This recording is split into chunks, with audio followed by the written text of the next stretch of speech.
Hello everyone, good morning, শুভ সকাল। নতুন একটা দিন, নতুন একটা ব্লগেতে স্বাগতম জানাচ্ছি। আমি মাম্পি, তোমরা দেখছো মাম্পি লাইফস্টাইল ব্লগ। সকাল সকাল আমার গোপাল আর কৃষ্ণকালী মাকে দিয়ে দিনটা শুরু করলাম। কৃষ্ণকালী মা ছাড়া তো দিন শুরু করাই অসম্ভব। তো চলো সকাল সকাল আজকে স্পেশাল দিন, বাড়ি চলে এসেছি, তোমরা তো দেখতেই পাবে। হ্যালো এভরিওয়ান, গুড মর্নিং, শুভ সকাল, নতুন একটা দিন, নতুন একটা ব্লগেতে স্বাগতম জানাচ্ছি। আমি মাম্পি, তোমরা দেখছো মাম্পি লাইফস্টাইল ব্লগ।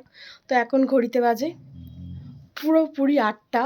তো আমি এই মাত্র জাস্ট এলাম, এসে যেহেতু জামা কাপড় তো ছাড়াই ছিল, তো ওই কারণে ফুল নিয়ে এসেছিলাম। আমার ঠাকুরকে একটু সাজিয়ে দিলাম, আমার গপুকে, আমার কৃষ্ণকলি মাকে তো সাজিয়ে দিয়েছি। কি ভালো লাগছে না? থোপা আর কি আমার ঠাকুমার গাছের ফুল আসছিলাম তো দিল, তো নিয়ে এলাম। তো চলো এখন থেকে ব্লগটা স্টার্ট করছি। আজকে রান্না বান্না হবে। তো এই মাত্র জাস্ট বাবার বাড়ি থেকে বাড়ি এলাম। আগের ব্লগটা যারা দেখেছো তারা তো বুঝতেই পারছো যে কালকে রাসের মেলায় গিয়েছিলাম নালিকুলে। তো ওখান থেকে ফিরতে ফিরতে 10:30 বেজে গেছে। এবার ওখান থেকে অত রাত্রে বাড়ি ফিরবো? মা তো আসতে দেবে না, আমি তো বলছি না আমি বাড়ি যাব। মা বৌদি কেউ আসতে দেবে না, না এত রাত্রে তোকে একা পাঠাবো না, এখন দিনকাল ভালো নয়, রাস্তাঘাট ভালো নয়, তোকে এত রাত্রে বাড়ি পাঠাবো না, তুই থেকে যা, সকালবেলা উঠে যাবি, ভোরবেলা উঠে যাবি তবু ভালো, রাত্রে তোকে বাড়ি পাঠাবো না। আর বাপিরও শরীরটা খারাপ, শুয়ে পড়েছিল, ঘুমিয়ে পড়েছিল, বাপিকেও তুলতাম না। আর দাদা বিয়ে বাড়ি গেছিলো, দাদাও ছিল না, তো থেকেই গেলাম অগত্যার গতি। তো এখন বাড়ি এসেছি। তোমাদের দাদাভাই ভোরবেলা ফিরেছে, এই যে ঘুমাচ্ছে, ওর জন্যই আরও তাড়াহুড়ো করে বাড়ি আসা। যেহেতু আমি বাড়িতে, ও বাড়িতে থাকবে, আর আমি বাড়িতে না থাকলে তুলকালাম কাণ্ড করবে, ওই জন্যই তাড়াহুড়ো করে আসা। তো চলো ড্রেস ট্রেস চেঞ্জ করি। চাটাও খেয়ে এসেছি, কারণ তার ড্রেস চেঞ্জ করি। তরি তরকারি মুড়িতে খাওয়ার আলুর দম হবে, তারপর আরও 5 রকমের ভাজা টাজা, শাক টাক সমস্ত কিছু রান্না হবে। যেহেতু তোমাদের দাদাভাই 24শে নভেম্বর জন্মদিন ছিল, আজকে হচ্ছে 29শে নভেম্বর। হ্যাঁ, 29শে নভেম্বর আজকে পালন হবে। কি বলবো, এটা জানি না ভগবান তরফ থেকে কিনা। ওর কিন্তু আধার কার্ডে এখন প্যান কার্ড অনুযায়ী 29শে নভেম্বরই জন্মদিন আছে। প্যান কার্ডে 29শে নভেম্বর জন্মদিনের ডেটটা ফেলে রেখেছি, ভুল করে মামা করে ফেলেছিল, সেটাই এখন হয়ে আসছে, আধার কার্ডেও সেটাই হয়েছে। তো আমি তো ফর্ম ফিল আপ করতে, SI এর ফর্ম ফিল আপ করতে গিয়ে দেখলাম 29শে নভেম্বর ওর জন্মদিন। আমি বলছি তোমার তো জন্মদিন 24শে নভেম্বর, তাহলে 29, বলছে এখানে গোলমাল হয়ে গেছে। আর আজকেও ভাগ্যের কলে 29শে নভেম্বরই ওর জন্মদিন পালন হবে। 24শে নভেম্বর তো জন্মদিন চলেই গেছে, ছিল না বাড়িতে, আজকে যেহেতু আছে আজকেই পালন হবে। ভেবেছিলাম কালকে কেক টেক কিনে আনবো, কিন্তু অত রাত হয়ে গেছে, আর কখন বাড়ি ফিরবো না ফিরবো, আর কেক টেক কিনিনি। যা হয়েছে, আরও তো কেক কাটা পছন্দও করে না। তো যাই হোক, ড্রেস চেঞ্জ করি, কী রান্না বান্না হবে সমস্ত তোমাদের সাথে শেয়ার করবো। এই দেখো আনাজ কাটা কাটা কমপ্লিট, বাবারি সমস্ত কিছু। দেখছি আনারস এনেছি।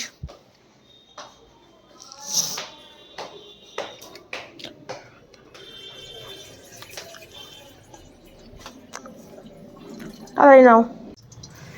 তো এই যে কাটাকুটি হয়ে গেছে, তো শাকের আনাজ ধোয়া হয়ে গেছে। আর এখানে আছে কপি, টমেটো, ধনেপাতা, ডালে সব ধোয়া দিয়ে কমপ্লিট, ভাজা ভুজি।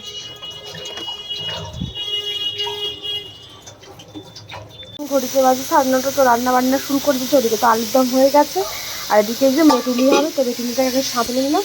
আর এবার সবজিগুলো একটু সাঁতলে নিই, তারপর মশলা কোথায় থাকতে হবে। যেহেতু মাছের মাথা নেই, সেরকম নিরামিষই হবে, মাছের মাথা দিয়ে ডাল হবে। আর এখানে তেঁতুলের চাটনি।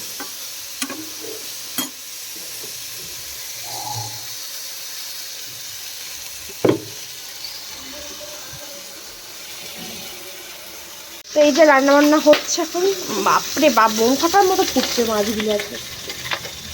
মুড়ো ভাজা হচ্ছে, মাছের মাথা দিয়ে মুগের ডাল হবে, ডাল সেদ্ধ করে পড়ে আছে। এখানে মাছের কালিয়া হবে, এখনো মাছ ভাজা হবে, ওখানে তরি তরকারি সমস্ত হয়ে গেছে, রাখা আছে। পরে তোমাদের সাথে এখনো ভাত হবে। রান্না তো তোমাদের সাথে সেরকম ভালো করে শেয়ার করতে পারছি না, এখন হচ্ছে ভেটকি মাছের পাতুরি, ডাল তরকারি সমস্ত কিছু, 2 রকমের সব কিছু হয়ে গেছে। ভাত হচ্ছে আর পাতুরিটা হবে, আর লাস্টে গ্যাস পাশ মুছে পায়েস হবে। আমি তো ভালো করে রান্নাবান্না শেয়ার করতে করতে তো এক হাতে করছি, এক হাতে ভিডিও করতে পসিবল নয়। এবার এখানে দেখো বেশি এক গাদা বাসন জড়ো হয়েছে, তো মাজবো ওগুলো সমস্ত কিছু, তো একটু সময় সাপেক্ষ ব্যাপার, তো যতটুকু পারছি শেয়ার করছি। বুঝতেই পারছো কখনো এত তাড়াহুড়ো করে এক হাতে এত রান্না করিনি। এক দু পদ হয়তো করতে পারতাম, কিন্তু এক হাতে এত রান্না করাটা তো একটু সম্ভব না, বা সম্ভবই কিন্তু একটু সময় সাপেক্ষ। তো তাড়াহুড়ো করছি যেহেতু ভোরবেলা এসছে, সকাল সকাল ওর খিদেও পেয়ে যাবে। আর ও না খিদে পেলে সহ্য করতে পারে না, মাথা গরম হয়ে যায়, চেঁচামেচি শুরু করে দেয়। তো ওই কারণে তাড়াহুড়ো করে রান্না করছি। আর যেহেতু আমার ছোট রান্নাঘর আর বাসন কোসনও খুবই কম, একটা জিনিস নিতে গেলে আবার একটা ধুয়ে নিতে হচ্ছে, আবার একটা ইউজ করছি আবার ধুচ্ছি, এরম করে করে করতে হচ্ছে আর কি। তো যা হোক, তাও 5 রকমের ভাজা করার চেষ্টা করেছি, মাছ দিয়ে আর দিয়ে, আলু ভাজা, পটল ভাজা, বেগুন ভাজা, তরি তরকারি, শাক তরকারি, মাছের কালিয়া, তারপর ভেটকি মাছের পাতুরি, মাছের মাথা দিয়ে ডাল, ও যেগুলো একটু পছন্দ করে সেসব রান্নাগুলোই করার চেষ্টা করছি। কতটা কি করতে পেরেছি জানি না, তবু চেষ্টা করলাম। এদিকে ভাত হচ্ছে, এদিকে বাসন আছে, আর ওখানে সব রান্না বান্না করে করে আর কি রাখা হচ্ছে। তো চলো আমি এগুলো করে নিই, জল আমার ফুটে যাচ্ছে। সত্যি কথা বলতে তোমাদের দাদাভাই নিজের জন্মদিন পালন করা কোনো মানেই হয় না, বলে আর কি যে ও নিজের জন্মদিন পালন করতেই চায় না। সত্যি কথা, নিজে ইনকাম করে না নিজের জন্মদিনও পালন করতে চায় না। তো বলে আমার জন্মদিন পালন করতে হবে না, জানি ট্যাকের করেই খসবে আর কি। আর তার থেকেও বড় কথা, আমার শাশু সব জায়গাতে লেট। আমার রান্না মিটে গেছে 12টার সময়, সমস্ত কিছু রান্না কমপ্লিট করেছি, শাশু খালি পায়েসটা বসিয়েছে। ভাগ্যের খোল, কারেন্ট চলে গেছে, 3 ঘন্টা হতে চললো, কারেন্ট তো আসেইনি। তার উপর পায়েসে গুড়ের পাটালি আর কি দিতে গিয়েছিলো। আমি বললাম গুড়ের বাতাসা দাও মা, যে পাটালি দিতে হবে না, এখনকার পাটালির কোনো গ্যারেন্টি নেই। তাও আমার কথা না শুনে পাটালি দিয়েছে, আর পায়েস গেছে কেটে। তো আরও গেছে তোমাদের দাদাভাইয়ের মাথা গরম, আগেও পায়েস খায় না, তার উপর পাটালি দিয়ে পায়েস গেছে কেটে আর কি। আর এক ডেস্কি পায়েস করেছে, যেহেতু ভাবে যে আমি পায়েস খেতে ভালোবাসি, আমি একটু বেশি করে খাবো, আর কেটে গেছে, আমিও খাবো না বলেছি। সেই নিয়ে এখন মা বেটা মিলে, কি ছেলে মেয়ে মা মিলে ঝগড়া তুমুল তুঙ্গে। আর তো শাশু তো দেরি করেছে, আর ওর না খিদে পেয়ে গেছে, এখন ঘড়িতে 3টে বাজে, যখন ওর আশীর্বাদ আর কি হচ্ছে।